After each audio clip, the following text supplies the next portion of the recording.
Napansin mo na ba kung gaano tayo kahilig sa panlabas na anyo? Isipin mo ang social media, mga filter, likes, at perpektong curated posts. Ginagawa rin natin ito sa ating pananampalataya minsan, hindi ba? Pinapaganda natin ang panlabas. Pero kumusta naman ang panloob? Mahilig tayong magmukhang mabuti, magsalita ng maayos, at kung minsan, ginagawa nating isang performance ang pananampalataya.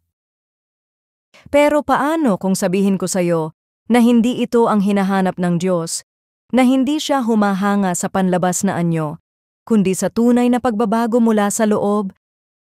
Iyan mismo ang tinatalakay ni Pablo sa Galatia, 6 na talata 11 hanggang 18. Sa mga huling talatang ito, pinutol niya ang ingay ng mga tradisyon at ipinaalala kung ano talaga ang mahalaga. At hayaan mong sabihin ko sa'yo, matindi ang dating ng mga salitang ito. Ano ang ipinapakita ng talatang ito tungkol sa Diyos? Mas pinahahalagahan ng Diyos ang katapatan kaysa sa panlabas na anyo. Kinastigo ni Pablo ang mga taong nagpapakita ng kabanalan sa pamamagitan ng pagsunod sa mga panlabas na alituntunin, tulad ng pagtutuli at iba pang relihiyosong ritual. Sa halip na pagtuunan ng pansin ang tunay na pananampalataya kay Kristo, sinasabi niya, tigilan ninyo ang pagpapakitang tao, hindi humahanga ang Diyos sa ritual. Ang hinahanap niya ay pusong tunay na para sa Kanya. Ang gawa ng Diyos ay natupad sa pamamagitan ng krus ni Kristo. Diretsahang sinabi ni Pablo, wala akong ipinagmamalaki kundi ang krus ni Kristo. Bakit? Dahil sa krus, nagbago ang lahat. Hindi ito tungkol sa ating ginagawa, ito'y tungkol sa ginawa ni Jesus. Lumilikha ang Diyos ng bagong bayan, hindi sa pamamagitan ng batas kundi ng pananampalataya. Kalimutan na ang listahan ng mga alituntunin. Ang mahalaga, sabi ni Pablo, ay ang pagiging isang bagong nilalang. Ang gawain ng Diyos ay pagbabago, hindi tradisyon. Ano ang matututuhan natin? Ang pananampalataya ay hindi isang palabas. Ito'y isang tunay na pagbabago. Isipin mo ang isang atleta na nag-e-ensayo para sa marathon. Hindi sapat na magsuot lang ng tamang damit at sabihing isa siyang mananakbo. Kailangan niyang magsanay, paghirapan ito, at magbago. Ganito rin ang pananampalataya. Hindi lang ito tungkol sa hitsura, kundi sa tunay na paghubog ni Jesus sa ating buhay. May ilan na iniisip na ang pagiging Kristiyano ay isang checklist.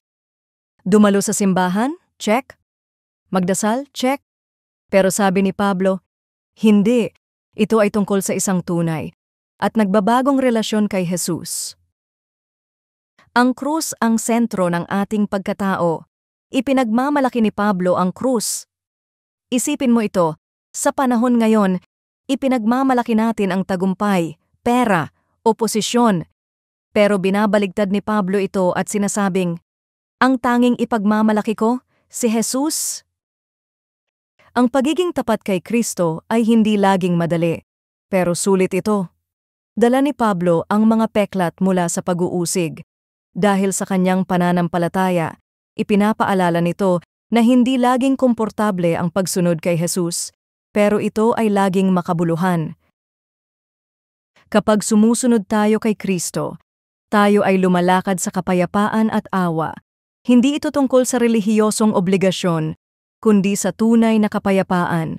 Ang kapayapaang nagmumula sa lubos na pagtitiwala kay Jesus, hindi sa sariling kabanalan. Paano natin ito maipapamuhay?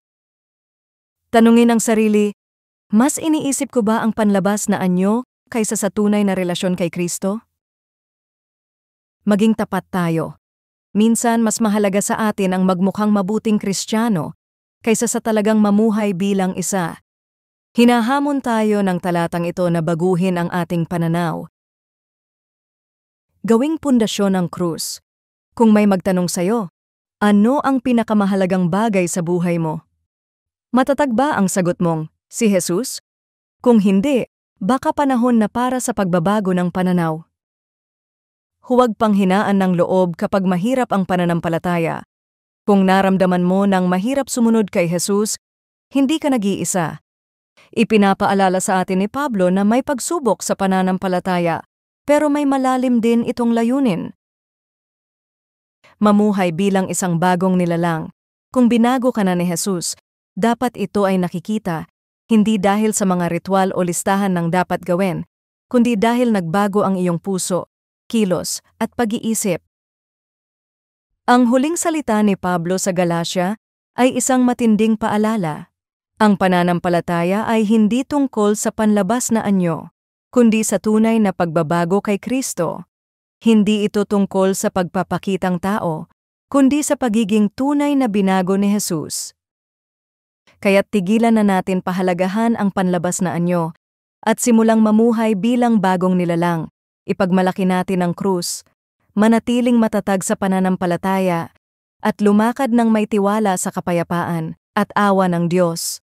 Dahil sa huli, ito ang tunay na mahalaga.